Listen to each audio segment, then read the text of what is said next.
Welcome. Today I'm letting Pokedoku choose which shiny Pokemon I'm hunting. Here are a few rules I'm following to make this interesting. First, I have to complete the board in a tic-tac-toe style, which means either 3 in a row left to right, up to down, or diagonally. Second, I have to use a sandwich of every type that appears on the grid before I can start reusing a type. Third, once I catch a Pokemon and put it in its space on the grid, I cannot move it to another space on the grid. Fourth, if I'm unable to complete the challenge, then I can't keep any of the shinies I've caught and must release them all today. And lastly, I'm giving myself only 3 hours to complete this challenge.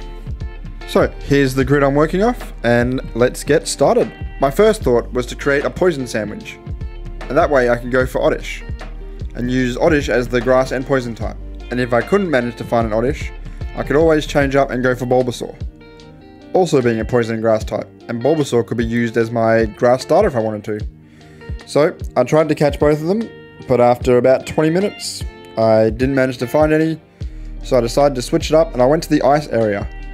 I went looking for a Hisuian Quillfish, and luckily enough, with about 2 minutes to go on the sandwich, I found myself a nice white shiny Hisuian Quillfish. But then I realised that it doesn't count for anything, so although I'm happy to get a shiny, now the shiny's at risk.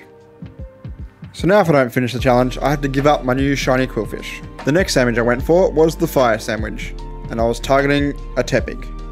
Again, having no luck and realising with time running out, I was also going for the bottom middle square for some reason. That probably wasn't the best option because that limited the ones I could go for next. So I decided to switch it up and go for the square right in the middle. And the only poison fire Pokemon I could think of was Salandit.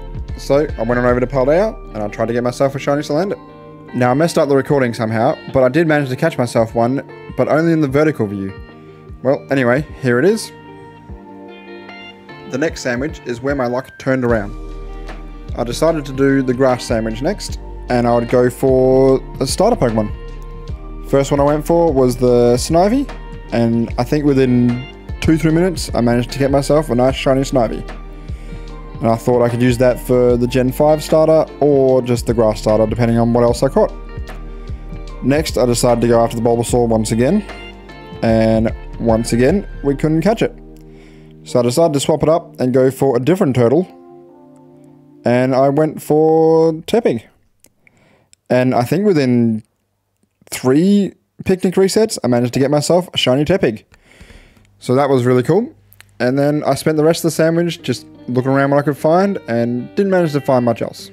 So with both bottom quarters done, I now had 1.5 hours to try and find either a dark Pokemon from Gen 5 like a Scraggy, a dark grass Pokemon like a Brute Bonnet, or just any fire starter. But I had to do the dark sandwich first because that was the only one that I hadn't used so far. And this is where my luck took a complete nosedive. I set up a dark sandwich and went straight to Area 0, where I went to the Station 4 where I thought I could isolate Brute Bonnet. Turns out you can't isolate Brute Bonnet there, and Zweilous also forms. Not knowing my generations very well, I completely forgot that Zweilous was a dark Pokemon and would help me complete my challenge for Gen 5. So, unfortunately, I decided to go somewhere else and try and isolate Brute Bonnet. I had to think of what to do next. With time running out and now I could use any sandwich I wanted, I decided I'd go for the fire starter since there was the most of them around. I spent a lot of the sandwich trying to go for the Chimchar Score Bunny method, but unfortunately I caught nothing during this sandwich, so I only had half hour left. And with half an hour left, I was getting super desperate. I thought to myself, would I seriously have to get rid of all these Pokemon I've caught so far in the challenge? And the answer was yes. I spent the next half hour catching nothing, and I had to release every single Pokemon I caught so far. So today we made no progress on the shiny living dex, and here's all the Pokemon being released. Thank you for watching. Please live, like, and subscribe for part 2.